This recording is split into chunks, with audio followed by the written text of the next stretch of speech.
मेरे प्रिय छात्रों, आप सभी का अपना YouTube channel Arjun mathematics classes में स्वागत है। आप लोग लॉकडाउन के समय मैथ के अलावा सारे सब्जेक्ट को बुक से पढ़ लेते होंगे, लेकिन मैथ एक ऐसा सब्जेक्ट है जिसको बिना समझे नहीं पढ़ा जा सकता है। आज से आप लोगों को हम क्षेत्रमिति यानी मेंसुरेशन पढ़ाने जा रहा हूँ। क्षेत्रमिति में आप लोग को आज हम वृत्त पढ़ाने जा रहे हैं। वृत्त का जो जो पॉइंट समझने वाला है, सारे पॉइंट को इस वीडियो में हम आप लोगों को समझाएंगे और अगले वीडियो में इस पर आधारित क्वेश्चन करेंगे और लगातार हम लोग एनसीईआरटी के क्वेश्चन करेंगे। यहाँ पे वृत्त के परिभाषा बोलता है, वृत्त उन बिंदुओं का समूह है जो नियत बिंदु से नियत दूरी पे रहता है। जो नियत दूरी होता है उसको हम त्रिज्या कहते हैं। यानी एक हम नियत बिंदु ओ ले लिए और नियत दूरी ए ओ या ओ बी ले लिए और लगातार बिंदु हम डालते गए और उसी बिंदु के द्वारा जो हमको फिगर प्राप्त होगा उसी फिगर को हम वृत्त कहते हैं। और वृत्त में इस पॉइंट को जो नियत बिंदु होता है उसको हम केंद्र कहते हैं।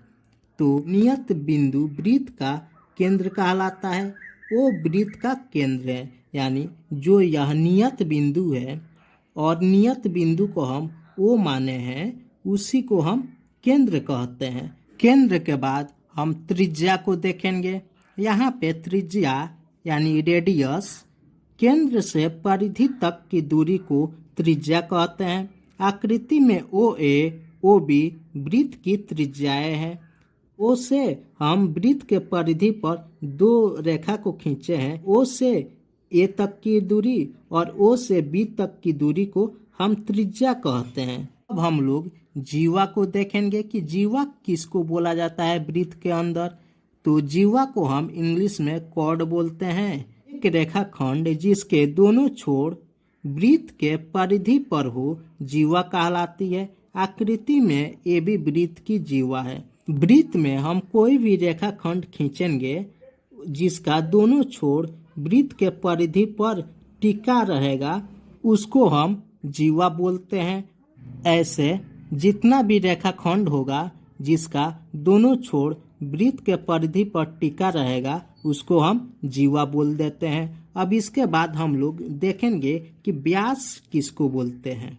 व्यास, जिसको हम इंग्लिश में डायमीटर कहते हैं, सबसे लंबी जीवा को व्यास कहते हैं। यह वह जीवा है जो केंद्र से होकर गुजरती है। व्यास त्रिज्या का दोगुना होता है। केंद्र से जो जीवा होकर के गुजरती है उसको हम वृत्त का व्यास कहते हैं। व्यास त्रिज्या का दोगुना होता है, यानी ए से बी तक की दूरी को हम व्यास बोलते हैं और त्रिज्या केंद्र ओ से ए तक की दूरी त्रिज्या होगा और केंद्र ओ से बी तक की दूरी त्रिज्या होगा। तो ए बी तक की दूरी निकालने के लिए दो बार हमको तय करना पड़ा, तो इसलिए व्यास डी बराबर हम 2r लिखते हैं। एक आर 2r हो गया। ध्यान में रखना है कि व्यास 2r के बराबर होता है। लोग देखने जा रहे हैं परिधि, इसको इंग्लिश में सर्कमफ्रेंस बोलते हैं। वृत्त का परिमाप इसकी परिधि होती है तथा यह 2πr के बराबर होता है।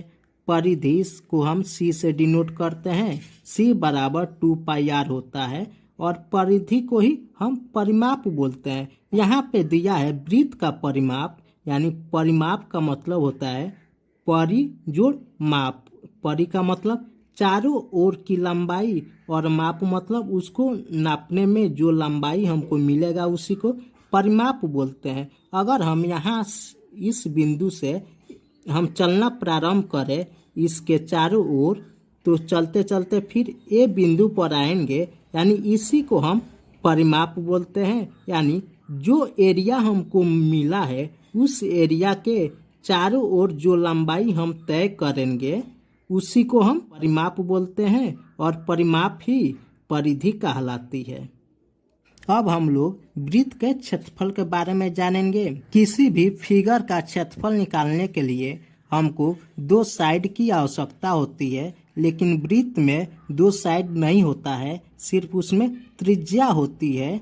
जैसे हम किसी भी क्षेत्र का क्षेत्रफल निकालते हैं तो उसमें हम दो साइड से गुना करते हैं, उस प्रकार वृत्त में भी हम दो साइड के जगह पे दो आर में गुना करेंगे, तो आर में आर से गुना करेंगे तो आर स्क्वायर हो जाएगा। और क्षेत्रफल और परिधि में एक पाई जो कांस्टेंट होता है उससे हम गुना कर देते हैं। और पाई का वैल्यू ध्यान में रखना है आपको कि 3.14 होता है या 22/7 होता है। पाई के जगह पे यही दो वैल्यू का यूज करते हैं। हम लोग अर्धवृत्त यानी सेमी सर्किल के बारे में पढ़ेंगे। जैसे हम बताए हैं पूर्ण वृत्त में कि केंद्र O होता है और O से जितना भी परिधि पर रेखाएं खींचते हैं वो सारी रेखाओं को हम त्रिज्या बोलते हैं, जिसको हम R से डिनोट करते हैं। तो यहाँ पे त्रिज्या OA बराबर OB बराबर R हो जाएगा। और यहाँ पे व्यास A से B तक की दूरी को हम व्यास बोलते हैं, व्यास बराबर 2R हो जाएगा। अर्धवृत्त में भी अर्धवृत्त या पूर्ण वृत्त बोलेगा, दोनों में व्यास और त्रिज्या आपस में बराबर होता है। अर्धवृत्त में परिधि निकालना कठिन हो जाता है, समझ में नहीं आता है कि परिधि हम कैसे निकाल पाएंगे इसका। तो हम बताए हैं परिधि निकालने के लिए कि हम जिस बिंदु से चलना प्रारंभ करते हैं किसी क्षेत्र के चारों ओर जितना दूरी हम तय करते हैं उसी दूरी को हम परिधि बोल देते हैं। तो यहाँ ए पॉइंट से हम चलना प्रारंभ करेंगे, बी पॉइंट तक आएंगे और बी तक आएंगे, इससे फिर हम ए की ओर चलना प्रारंभ करेंगे, क्योंकि हम इसी क्षेत्र का परिमाप निकाल रहे हैं।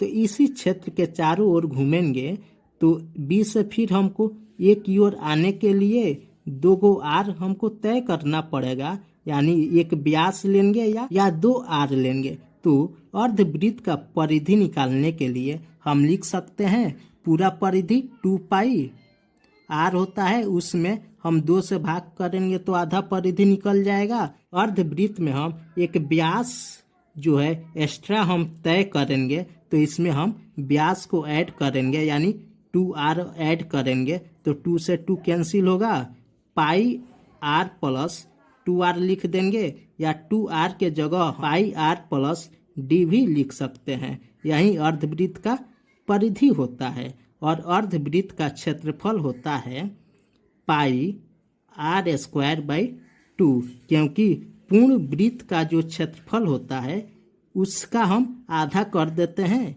यही अर्धवृत्त का क्षेत्रफल हो जाता है। इस वीडियो में हम लोग इतना ही रहने देते हैं। आने वाले अगले वीडियो में हम लोग इस पे आधारित छोटा छोटा महत्वपूर्ण क्वेश्चन को हम लोग देखेंगे। इस वीडियो को लाइक करिए, चैनल को सब्सक्राइब करिए, ताकि हर एक वीडियो का नोटिफिकेशन आप तक पहुंच पाए।